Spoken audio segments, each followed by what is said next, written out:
নাই যেহেতু তেওঁলোকৰ জনসংখ্যাও কম, মৰাণ আৰু বটক সম্পৰ্কত আমি ট্ৰাইবেল সংঘই ইতিমধ্যে আলোচনা কৰিছোঁ যে এই জনগোষ্ঠী দুটা শেডুল ট্ৰাইব ষ্টেটাছ পালে আমাৰ একো ক্ষতি নহয়। বাকী এডভান্স গ্ৰুপ যিবিলাক আছে, এডভান্স এণ্ড পপুলাছ গ্ৰুপ, জনবহুল আৰু আগবঢ়া শ্ৰেণী, আগবঢ়া জনগোষ্ঠী যদি এছ টি ষ্টেটাছ পায় তেতিয়াহ'লে আমাৰ ক্ষতিগ্ৰস্ত হ'ব, আমাৰ তাত আপত্তি। কাৰণ মৰাণ আৰু বটক যদি এছ টি ষ্টেটাছ পায় তেতিয়াহ'লে বৰ্তমানৰ জনজাতিসকল ক্ষতিগ্ৰস্ত নহয়, আৰু তেওঁলোক পাৰ্টিকুলাৰ এটা এৰিয়াত কনফাইন হৈ আছে। তেওঁলোকৰ জনসংখ্যাটো মেইনলি উজনি অসমত তিনিচুকীয়া বা ডিব্ৰুগড় জিলাতে সীমাবদ্ধ, আৰু গতিকে এজ এ হ'ল বৰ্তমানৰ স্বীকৃত জনজাতিসকলৰ সৈতে মানে দুইটাৰ মাজত এইটো কম্পিটটো হয়, প্ৰতিদ্বন্দ্বিতা হ'ব। কিন্তু আহোম বা চুতীয়া বা কোচ ৰাজবংশীৰ সৈতে আমি কম্পিট কৰিব নোৱাৰোঁ, বৰ্তমানৰ এক্সিষ্টিং ট্ৰাইবেলবিলাকে কম্পিট কৰিব নোৱাৰে। কিন্তু পিছপৰা জনগোষ্ঠী সিদিনাখনলৈকে তেওঁলোকৰ MBBS এজনো নাছিল, ইঞ্জিনিয়াৰ এজনো নাছিল। এতিয়া চৰকাৰে মেডিকেলত চিট ৰিজাৰ্ভ কৰিছে মৰাণ জনগোষ্ঠীৰ কাৰণে, মটক জনগোষ্ঠীৰ কাৰণে, ইঞ্জিনিয়াৰিং কলেজত চিট ৰিজাৰ্ভেশ্যন কৰিছে, এতিয়া আমি আদৰণি জনাইছোঁ। আৰু তেওঁলোকৰ সৰ্বাংগীন বিকাশৰ কাৰণে অট'নমাছ কাউন্সিল তেওঁলোকক প্ৰদান কৰিছে, সেইটোক আমি আদৰণি জনাইছোঁ। আৰু আনডিভাইডেড গোৱালপাৰা ডিষ্ট্ৰিক্টৰ কোচ ৰাজবংশীসকলকো অট'নমাছ কাউন্সিল প্ৰদান কৰিছে, সেইটো আমি আদৰণি জনাইছোঁ। আৰু চৰকাৰক আমি কৈছোঁ যিহেতু OBC হিচাপে ৰিকগনাইজ এই 6 জনগোষ্ঠীকে মেক্সিমাম বেনিফিট দিব লাগে, মেক্সিমাম বেনিফিট প্ৰদান কৰিব লাগে, যাতে তেওঁলোকে ST ষ্টেটাছ নাপালেও তেওঁলোক যাতে ছেল্ফ ছাফিচিয়েণ্ট হয়। আজি যেনেকৈ মেডিকেলত চিট দিছে, ইঞ্জিনিয়াৰিঙত চিট দিছে, ইঞ্জিনিয়াৰিং কলেজ, আয়ুৰ্বেদিক কলেজ আৰু বিভিন্ন উচ্চ শিক্ষা প্ৰতিষ্ঠানত যিবোৰ STPৰ কাৰণে ৰিজাৰ্ভ কোটা, তাৰে সিংহভাগ 80 to 90% হস্তগত কৰা আমি দেখিবলৈ পালোঁ। এবাৰ এটা ডেঞ্জাৰাছ ইমপ্লিকেশ্যন, আৰু এইটো আমাৰ কাৰণে ইনষ্ট্ৰাকটিভ, এইটো আমাৰ কাৰণে সাংঘাতিক ধৰণে উদাহৰণ আমি দাঙি ধৰিব খোজোঁ যে বৰ্তমানে স্বীকৃত জনজাতিসকলতকৈ বেছিকৈ মানে অধিক আগবঢ়া আৰু জনবহুল জনগোষ্ঠীবিলাক যদি চেম কেটেগৰীত কেটেগৰাইজ কৰে বা ST ষ্টেটাছ প্ৰদান কৰে, তেতিয়াহ'লে স্বাভাৱিকতেই সৰ্বতো প্ৰকাৰে বৰ্তমানৰ জনজাতিসকল ধ্বংস হৈ যাব, ধ্বংসপ্ৰাপ্ত হ'ব। এই শেডুল ট্ৰাইব যে ৰিকগনিশ্যনৰ যি ইছ্যু, সেইটোক আমি বিৰোধিতা কৰিছোঁ। অসম চৰকাৰক আমি দাবী জনাইছোঁ যে এই সম্পৰ্কত কোনো ধৰণৰ ৰিকমেণ্ডেশ্যন আৰু পঠিয়াব নালাগে।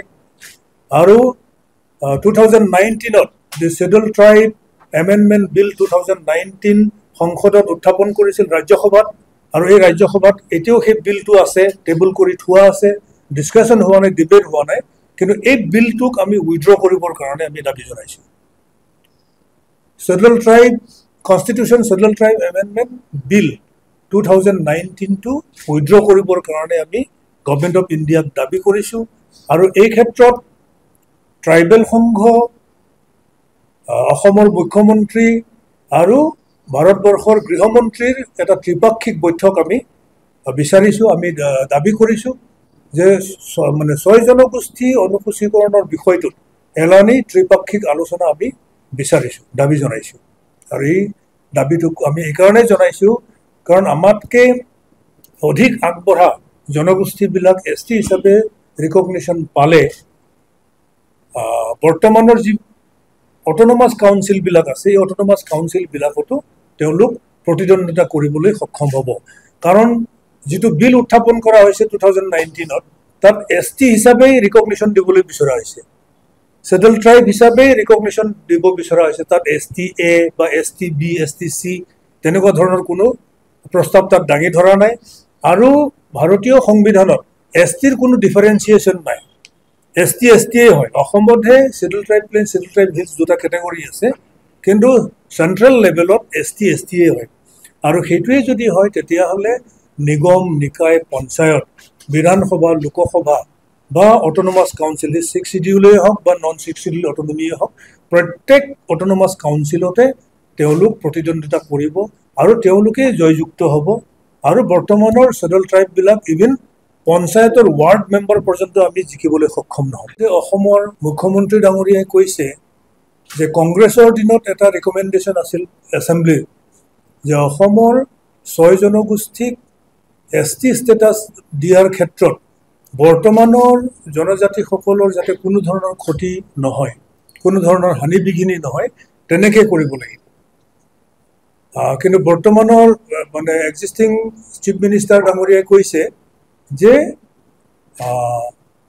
বৰ্তমানৰ জনজাতিসকলৰ ক্ষতি নোহোৱাকৈ কোনো পধ্যে ছয় জনগোষ্ঠীৰ শিডিউল ট্ৰাইব ষ্টেটাছটো সম্ভৱ নহয়, অৰ্থাৎ ক্ষতি হ'বই। বৰ্তমানৰ জনজাতিসকলৰ যি 14টা জনগোষ্ঠী আছে ভৈয়াম জনজাতি হিচাপে, এই জনজাতি গোষ্ঠীৰ ক্ষতিগ্ৰস্ত হ'বই। তৎসত্ত্বেও আগন্তুক শীতকালীন বিধানসভাৰ অধিৱেশনত এই বিষয়টো উত্থাপন কৰিব বিচাৰিছে। এই ক্ষেত্ৰত আজি ট্ৰাইবেল সংঘই খুব স্পষ্ট ভাষাত আমি ক'ব বিচাৰোঁ যে ট্ৰাইবেল সংঘই জনবহুল আৰু আগবঢ়া শ্ৰেণীৰ বা আগবঢ়া জনগোষ্ঠীৰ শিডিউল ট্ৰাইব ষ্টেটাছটো আমি কেতিয়াও মানি নলওঁ, কেতিয়াও মানি লোৱা নহ'ব।